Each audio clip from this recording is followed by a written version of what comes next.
दोस्तों, आज 2026 की शुरुआत हो चुकी है। रूस यूक्रेन युद्ध का भी लगभग 4 साल पूरा हो चुका है। तो क्या है 1000 साल पुराना इसका राज? आइए थोड़ा सरल भाषा में जानने की कोशिश करते हैं। कहानी शुरू होती है लगभग 1000 साल पहले। उस समय जो यूक्रेन की राजधानी कीव है, वहां पे जन्म हुआ एक कीवन रस नाम के साम्राज्य का। रूस, यूक्रेन, बेलारूस तीनों इस साम्राज्य के अंतर्गत आते थे। 1992 करेक्ट 1992 में सोवियत संघ यूएसएसआर का हिस्सा बना। यूक्रेन सोवियत संघ के उस समय रीढ़ की हड्डी थी।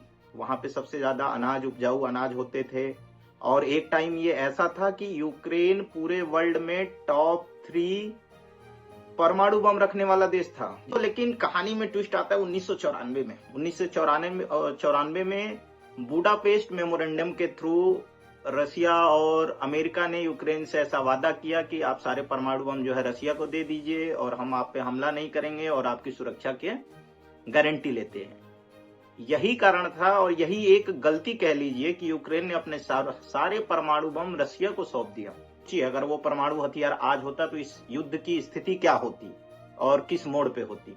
एक बड़ा ट्विस्ट आता है। 2014 तक सब ठीक चल रहा था, लेकिन उस समय यूक्रेन की जनता ने रूस समर्थित जो राष्ट्रपति थे उन्हें गद्दी से हटा दिया यूक्रेन से। अब इस बात से जो है पुतिन बिल्कुल तिलमिला जाते हैं और रातों रात जो है क्रीमिया पे हमला करते हैं। समुद्री सेना का जो कि उनका सबसे बड़ा अड्डा है रसिया के लिए उस टाइम से ही, रातों रात अपनी सेना भेजी, क्रीमिया पे कब्जा किया और पूरी दुनिया देखती रह गई। यूक्रेन ऐसा कुछ नहीं कर पाया जिससे वो क्रीमिया को बचा सकता था। तब यूक्रेन ने ठाना कि उसे रसिया से दूरी बनानी है और अमेरिका की तरफ और नाटो की तरफ जाना है। नाटो आप ऐसा समझिए कि एक 32 जिसमें अमेरिकी देश भी है, एक बड़े देशों का एक समूह है जिसको ये माना जाता है एक देश पे हमला मतलब सभी देशों पे हमला। खैर, नाटो एक अलग वीडियो उस पे बनाया जा सकता है। अगर आप लोग चाहेंगे तो हम उसे और सरल भाषा में समझेंगे अगले वीडियो में। अब बात लेटेस्ट 2026 के जो अगर हम करते हैं, पुतिन का यही कहना है कि यूक्रेन नाटो का हिस्सा नहीं बन सकता। यही मेन जो रीजन है लड़ाई का चल रहा है और यथा स्थिति जो कि आपको पता है कितनी जाने जा रही हैं।